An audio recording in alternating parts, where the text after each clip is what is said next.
Retrouvez le débat de Smart Impact avec Veolia.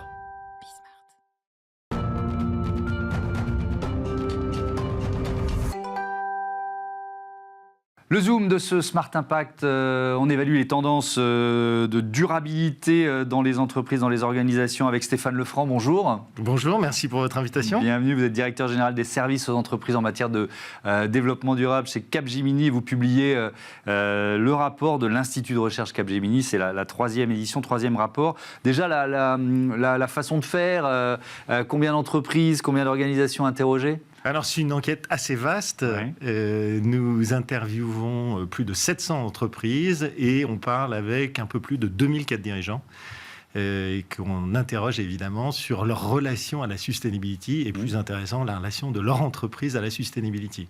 Des sociétés de plus d'1 milliard d'euros de chiffre d'affaires dans tous les pays du monde et dans tous les secteurs d'activité. Donc, on a un panel qu'on s'assure être représentatif. S'il y a une grande leçon, spontanément, de cette édition, de ce rapport... Eh ben, une bonne nouvelle. Ouais. On a défini un Sustainability Index qui dit que les entreprises adoptent mieux les pratiques de développement durable.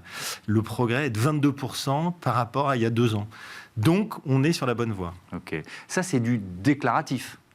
C'est du déclaratif, oui. Mais aujourd'hui, une majorité de ces entreprises sont certifiées, elles sont auditées, leurs actions sont publiées de manière transparente, et donc on vérifie évidemment tout cela derrière. Oui, et puis derrière, il y a effectivement, et on va en dire un mot, tous les enjeux de reporting extra-financier, la CSRD dont on parle évidemment quasiment tous les jours dans Smart Impact. Est-ce qu'il y a des aspects justement de la sustainability, de la durabilité qui sont plus ou mieux traités que d'autres dans ce que vous disent les cadres dirigeants que vous avez interrogés? Alors, ce qui est intéressant, c'est d'abord l'enjeu des produits et des services. Oui. 75% d'entre eux nous disent qu'aujourd'hui, le fait de mettre la sustainability dans leurs produits est central. D'accord. Et donc ça, c'est une première étape qui est très intéressante. Donc ça correspond à une demande des clients. Prenons un exemple. On accompagne aujourd'hui la SNCF autour d'un nouveau train qui s'appelle Teli. Teli, c'est un train qui va permettre de désenclaver 2,5 millions de Français qui vivent près des gares secondaires. Ouais. Et c'est un train, en fait, qui va être fait en carbone avec de la propulsion à hydrogène. Et donc, un triple bénéfice, désenclavement social, coût économique significativement inférieur, l'exploitation est largement inférieure au train dit lourd de la SNCF, et puis évidemment bilan écologique très important, puisque là on est sur de la propulsion à hydrogène, donc quasi net zéro carbone, avec des trains très légers qui usent très peu les voies. Si on regarde l'évolution, vous dites bonne nouvelle avec ce chiffre de l'importance des enjeux de sustainabilité dans la stratégie des entreprises que vous avez interrogées. Troisième édition, ça progresse vraiment? Il y a eu un petit creux? Alors l'index était à 0 à son lancement en 2022. Oui. Il est aujourd'hui 22% supérieur. Oui. Et en fait, on voit que tous les secteurs d'activité progressent. Certains, d'ailleurs, au-dessus de 30, même 40%. C'est le cas des secteurs financiers, c'est le cas de l'univers de life science, par exemple, ou du retail. Et on voit également que c'est le cas de tous les pays d'Europe. Donc, les pays qui ont commencé plus tôt, comme la France, progressent moins vite, c'est normal, mais des pays comme l'Italie, par exemple, qui ont démarré plus tard, sont à 40% de croissance aujourd'hui. Donc, on est sur une croissance significative, quels que soient les aléas du moment. Oui, ça c'est important de le dire. Quelques chiffres, si on rentre un peu dans le détail de ce rapport, 6 cadres dirigeants sur 10 qui craignent que les initiatives durables de leurs entreprises ne paraissent pas sincères aux yeux du public. Je crois que c'était seulement 11% en 2023. Alors c'est un paradoxe. Comment vous le percevez ça? Parce que bon voilà, évidemment c'est la peur d'accusation de greenwashing. Comment vous l'analysez ce chiffre? Alors c'est un paradoxe évidemment, puisqu'on voit que les actions se multiplient et qu'elles sont faites de manière sérieuse. Ce qui me paraît intéressant de retenir, c'est que ces entreprises, aujourd'hui, sont très investies. On accompagne, par exemple, Eneco, en Hollande, grosse société de commodités, et on a fait le pari avec eux de réussir à réduire leur empreinte carbone d'1 million de tonnes par an d'ici 2035. Ces actions-là, elles sont certifiées, elles sont auditées, les actions sont publiées, et donc on fait le pari que cette information touchera aussi les consommateurs finaux. Mais est-ce qu'ils osent communiquer sur ces informations? Parce que c'est souvent ça. Il y a, moi, et d'ailleurs, on l'a évalué ici. Ça fait partie des thèmes qu'on traite régulièrement dans Smart Impact, sur le fait que des entreprises qui sont sur un chemin, qui font qui font des choses bien, se disent oh là, je vais pas communiquer parce que là, je suis pas parfait ou parfaite sur tel aspect. Vous voyez ce que je veux dire? Alors pour moi, on peut jamais être parfait sur tout de toute façon, mais pour moi, de plus en plus. Oui. C'est un peu le nouveau Graal des entreprises. Elles n'ont pas le choix que la sustainability, et elles le traitent sur tous les compartiments du jeu. Oui. Aujourd'hui, vous pouvez pas emprunter de l'argent à des banques pour financer vos investissements si vous n'êtes pas au top. Vous pouvez pas vendre de manière différenciée à vos clients. Vous pouvez pas recruter correctement. Et donc, tout ça, c'est évidemment communiqué par l'entreprise. Donc, la communication est de plus en plus forte.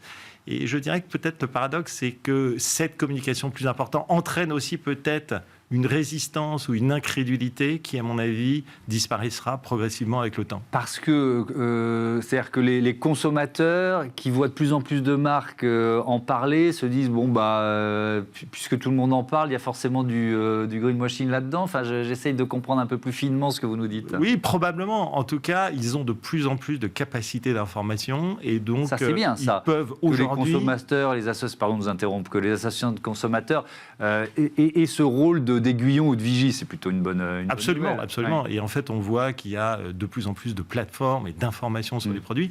Aujourd'hui, vous allez acheter de la cosmétique, par exemple, vous avez beaucoup d'informations sur les produits.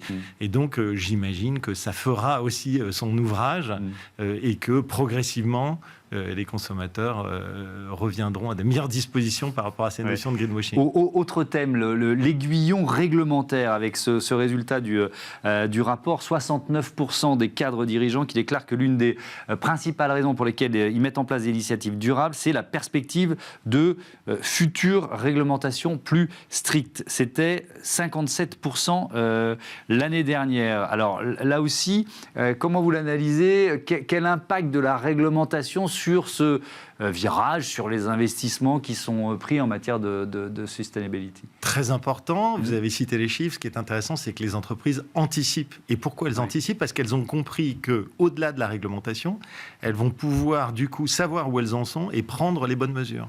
Et prendre les bonnes mesures, ça veut dire la capacité à se différencier par rapport aux concurrents et donc à être plus performant.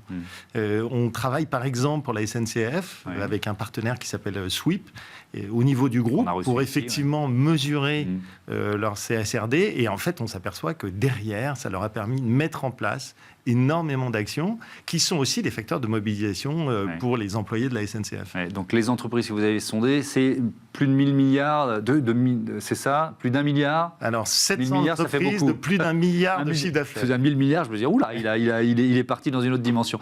Donc 1 milliard de chiffre d'affaires. Donc elles sont toutes concernées, en tout cas pour les européennes, par la CSRD, d'ores et déjà aujourd'hui. Comment elles l'appréhendent? Est-ce que, parce que c'est 800 pages, la CSRD, alors bon, quand on voit ça, on se dit, oula, panique. Est-ce qu'elles sont dans l'inquiétude, dans le côté positif de on va enfin pouvoir s'évaluer, se comparer les unes les autres avec des valeurs qui sont les mêmes? C'est quoi l'état d'esprit? Elle commence à en tirer profit. La réaction originelle, il y a 2 ans, c'était dire un fardeau supplémentaire. Encore des normes. La bureaucratie, c'est pénible. Aujourd'hui, elles s'aperçoivent qu'elles en font un levier de différenciation. Puisque derrière, elles se disent, OK, sur mon produit, ça veut dire que je peux le mettre en avant de telle et telle manière, mieux que mes concurrents, et je peux progresser. Sur ma réduction de coûts, je peux être plus économe sur mes ressources, sur mon eau, sur mes déchets, sur mon énergie. Donc en fait, elles commencent à associer ça au développement de leurs activités, et donc elles commencent à en tirer profit dans la relation avec leur écosystème et leurs clients, bien sûr. Dès aujourd'hui, les effets se font déjà sentir. Tout à fait. Et donc ça incite les entreprises un peu plus petites qui vont devoir s'y mettre, puisqu'il y a un calendrier sur les 3 prochaines années, à anticiper elles aussi? Absolument. Alors évidemment, les petites entreprises le font peut-être moins rapidement et de manière moins approfondie. On avait observé assez récemment que les entreprises qui sont jugées comme étant au top de la sustainability ont des niveaux de rentabilité supérieurs de l'ordre de 10% à leurs concurrents. Donc en fait, on voit qu'il y a une vraie différenciation concurrentielle qui se crée grâce à la sustainability, et c'est pour ça aussi que l'index progresse. l'ensemble des conseils d'administration et l'ensemble des comités de direction intègrent maintenant la sustainability au cœur de leurs activités. Merci beaucoup, merci Stéphane Lefranc et à bientôt sur Be-Smart for Change. On passe à notre rubrique Startup tout de suite, une startup éco-responsable mise à l'honneur comme tous les jours.